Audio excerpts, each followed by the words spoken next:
Bismillahirrahmanirrahim. Assalamualaikum warahmatullahi wabarakatuh. Di sini saya akan menjelaskan salah satu materi yang ada dalam LKM PHDD. Sebelum saya menjelaskan materi, izinkan saya untuk memperkenalkan diri terlebih dahulu. Perkenalkan, nama saya Nirmala Albab Mahira, mahasiswi akuntansi angkatan S9.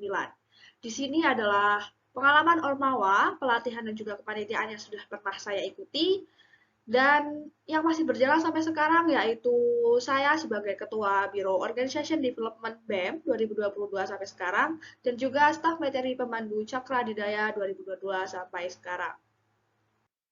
Nah, sebelum saya menjelaskan tentang materi, di sini saya mempunyai beberapa rules atau bisa disebut peraturan. Yang pertama, saya harap teman-teman semua bisa aktif meskipun itu dalam bertanya ataupun dalam berpikir, lalu jangan tidur, dan yang terakhir diperbolehkan untuk makan makanan ringan atau camilan. Nah, materi yang akan saya bawakan atau saya jelaskan pada teman-teman semua yaitu aku. Apa sih itu aku? Aku sendiri adalah sebuah singkatan yaitu ambisi, kenyataan, dan usaha.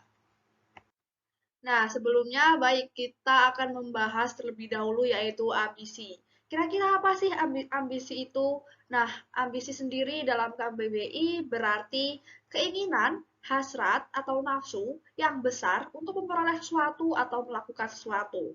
Tentunya teman-teman juga pasti tahu dong apa sih ambisi itu. Nah, jadi ambisi ini tuh suatu keinginan yang sangat besar dalam diri kita untuk bisa mencapai sesuatu yang kita inginkan. Nah, setelah kita mempunyai ambisi tadi, maka kita juga membutuhkan strategi.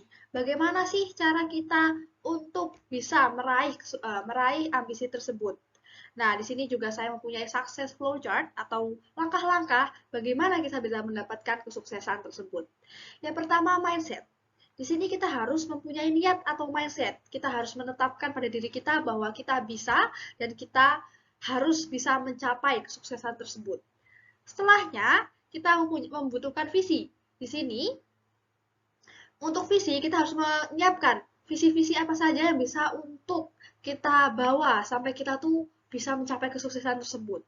Setelah mempunyai mindset dan juga visi, kita juga harus mempunyai antusiasme.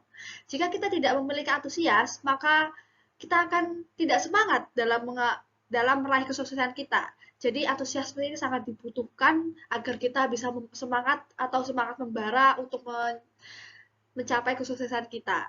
Setelah kita mempunyai ini, lalu kita harus punya keberanian juga. Karena tanpa keberanian, kita tidak akan berani untuk melangkah. Karena kesuksesan juga butuh langkah-langkah yang berani, karena itu keberanian juga adalah langkah yang penting. Setelah itu, kita juga butuh tindakan. Karena ya, we don't just say only, and then we have to act. Jadi, rencana tanpa tindakan juga sama saja bohong. Kita mempunyai banyak rencana atau mempunyai banyak planning, tapi tidak bisa mengerjakan atau tidak kita kasih tindakan, sama saja kita tidak akan bisa mencapai kesuksesan kita. Setelahnya, barulah setelah kita bisa setelah kita bisa melakukan 5 langkah ini, maka bisa dipastikan kita akan mendapatkan kesuksesan kita. Nah, berikut adalah faktor-faktor penyebab ambisi. Yang pertama, jadi ini tuh faktor-faktor yang kok bisa sih kita tuh pengen banget berambisi. Nah, inilah faktor-faktornya. Yang pertama adalah kenikmatan. Jadi karena kita tahu bahwa jika kita bisa mencapai hal tersebut akan memberikan kita kenikmatan, maka timbullah ambisi dalam diri kita. Selanjutnya yaitu ketentraman. Nah, karena juga kita tahu bahwa jika kita bisa mencapai ambisi tersebut, maka kita akan memperoleh ketentraman. Selanjutnya yaitu kehangatan, ketenaran, kekuasaan, dan juga keberhasilan. Nah, karena kita bisa merasakan 6 hal ini, maka akan timbullah dalam diri kita untuk berambisi dan bagaimana caranya kita bisa dapat mencapai ambisi tersebut. Karena karena 6 hal ini, maka timbullah ambisi dalam diri kita. Selanjutnya yaitu kenyataan. Nah, kenyataan sendiri memiliki pengertian hal yang nyata atau yang benar-benar ada, merupakan pendukung ataupun sebaliknya, sehingga sanggup menerima kenyataan. Atau bisa kita pahami dengan peristiwa yang sudah terjadi. Jadi kenyataan sendiri yaitu peristiwa yang sudah pernah terjadi dalam hidup kita. Welcome to reality. Nah, di sini kenyataan juga dapat menjadi hal yang mendukung atau bahkan menghambat kita dalam mencapai sesuatu. Nah, salah satu contohnya bagaimana kenyataan bisa mendukung kita dalam mencapai sesuatu seperti jika kita sudah mempunyai planning, lalu kita mengerjakan planning tersebut sampai ternyata kenyataan mengatakan bahwa kita sukses dalam mencapai kesuksesan atau bahkan keinginan tersebut. Di sini karena kenyataan kita pernah sukses, maka bisa mendukung kita dalam mencapai kesuksesan-kesuksesan atau keinginan kita yang lainnya. Nah, jadi kita pengen terus untuk selalu mencoba planning yang berbeda, bahkan mencoba untuk meraih keinginan yang berbeda pula. Lain halnya dengan penghambatan. Bagaimana kenyataan bisa menjadi menghambat kita dalam mencapai sesuatu?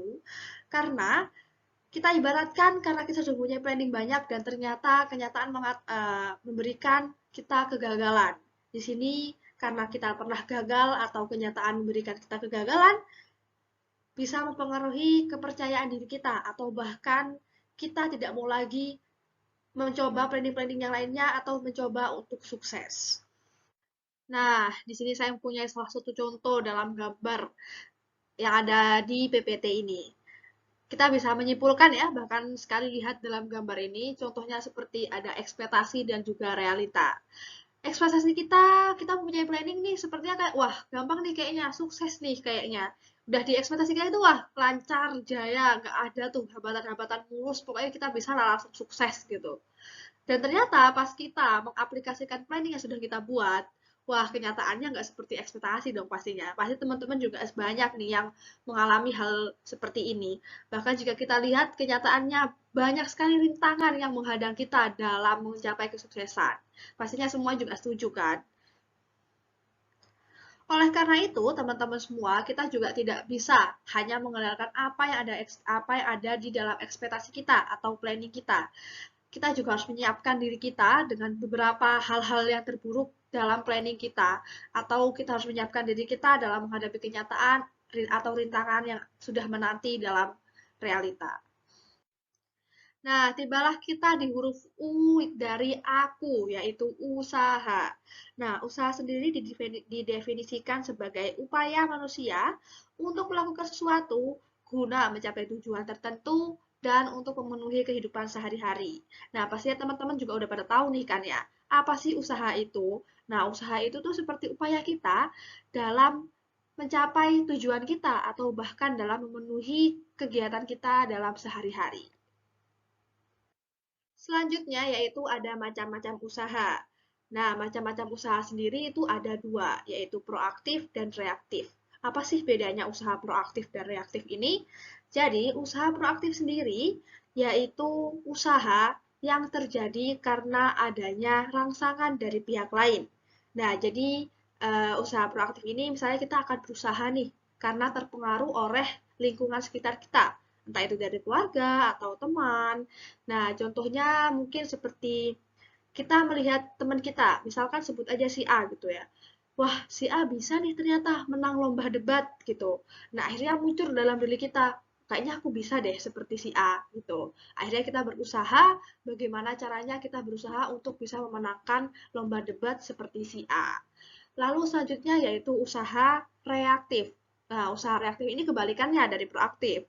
Usaha yang terjadi tanpa adanya rangsangan dari pihak lain atau muncul dalam diri kita sendiri. Lebih kayak mungkin ke tekanan gitu ya guys. Jadi kayak misalkan tekanan. Nah, tekanan ini kita misalkan kayak kita nih dikasih tugas sama dosen kita. Pokoknya deadline-nya malam ini. Nah, akhirnya mau nggak mau, karena kita tugas harus selesai pada deadline tersebut, kita berusaha agar kita bisa menyelesaikan tugas tersebut malam ini juga. Lalu apa sih keterkaitan antara ambisi, kenyataan, dan juga usaha? Nah, jadi di sini ada keterkaitannya. Yang pertama ada tujuan dan ambisi ada, kenyataan mendukung, lalu usaha sejalan. Nah, jika kita sudah mempunyai ambisi dan kita sudah tahu tujuan dari ambisi kita, didukung dengan kenyataan, maka dan juga usaha yang sejalan, pasti kita akan bisa mencapai apa tujuan kita. Jadi kita juga harus mengetahui apa aja sih tujuan dari ambisi kita, kenapa kita harus berambisi seperti itu. Lalu kenyataan mendukung, meskipun kenyataan nggak 100% mendukung, tapi kita bisa mengusahakannya, dan kita juga mempunyai usaha yang sejalan dengan tujuan kita, maka kita dapat mencapai apa yang kita inginkan atau apa yang kita tuju dalam kesuksesan kita. Selanjutnya yaitu problem solving. Nah, bagaimana menyelesaikan masalah. Di sini, dalam mencapai tujuan atau dalam mencapai kesuksesan, pastinya kita akan mendapatkan masalah, dan di sini juga kita harus bisa untuk menyelesaikan masalah yang kita hadapi. Bukan kabur dari masalah ya. Nah, contohnya dalam keseharian kita saja nih. Misalkan kita punya problem atau masalah kurang bisa bersosialisasi dengan orang lain begitu baik. Biasanya kayak orang-orang yang introvert atau dia tuh pendiam gitu. Nah, mungkin kita bisa nih uh, menyelesaikan masalah ini dengan dimulai dengan banyak senyum atau menyapa. Menyapa tidak harus selamat pagi, hai seperti itu. Jika kita hanya senyum pada orang tersebut, kita sudah bisa disebut menyapa. Ataupun juga jika kita berinteraksi dengan seseorang, kita bisa menggunakan nada yang sopan serta halus kepada lawan bicara kita. Jadi kita mulai untuk menyelesaikan masalah kita yang kecil-kecil dulu. Mungkin yang dalam keseharian kita terlebih dahulu sebelum kita menghadapi masalah-masalah kita yang lebih besar dalam mencapai tujuan atau kesuksesan kita. Selanjutnya yaitu tahap problem dan solving. Nah, jadi bagaimana sih cara menyelesaikan masalah itu ada tahap-tahapannya ya. Yang pertama yaitu mendefinisikan masalah. Jadi sebelumnya kita harus tahu nih, apa sih masalah yang kita hadapi? Kayak mungkin seperti tadi nih, kayak yang kita tidak bisa bersosialisasi dengan banyak orang. Nah, kita harus definisikan dulu.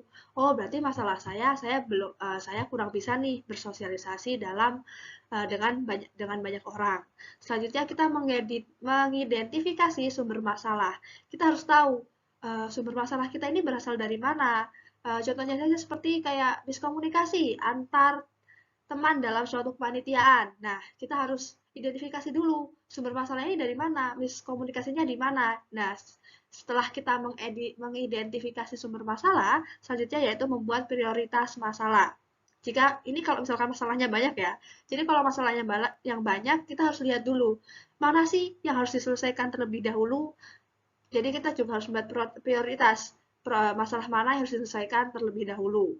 Selanjutnya yaitu menentukan solusi yang terbaik. Kita sudah tahu nih masalah kita apa, terus sumber masalahnya dari mana, dan masalah ini tuh harus diselesaikan terlebih dahulu. Kita kasih solusi. Oh, mungkin kalau seperti misalkan kita kurang bisa bersosialisasi dan dengan banyak orang. Oh, berarti saya harus mulai menyapa orang dulu. Menyapa orang atau jika saya berbicara dengan orang lain, kita harus berbicara dengan bahasa yang sopan.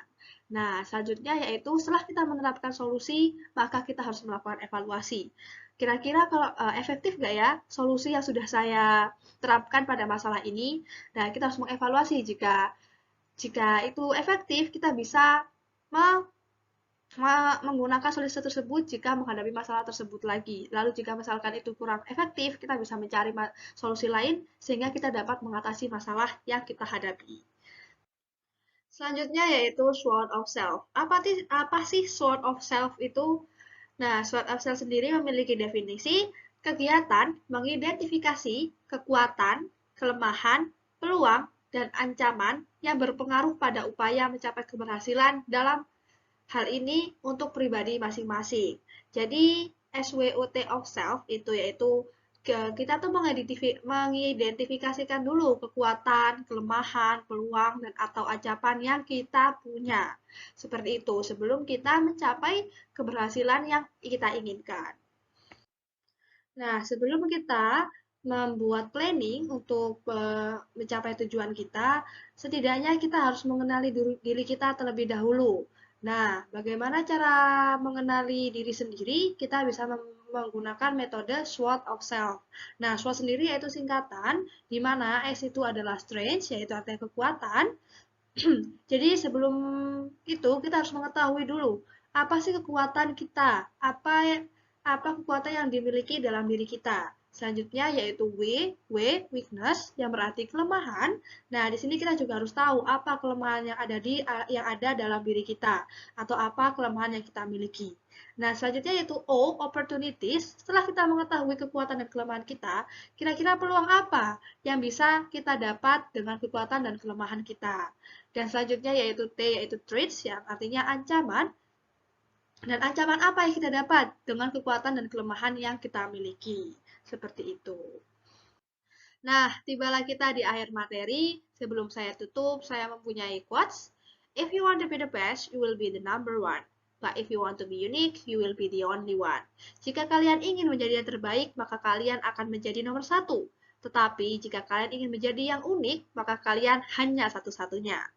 Don't focus on the word wants, focus on what you want. Jangan fokus hanya pada yang dunia inginkan, tapi fokuslah apa yang kalian inginkan. Jadi, karena ini hidup kita, dan kita akan menentukan bagaimana hidup kita nantinya.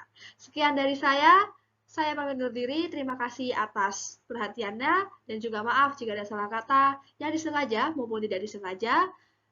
Wassalamualaikum warahmatullahi wabarakatuh.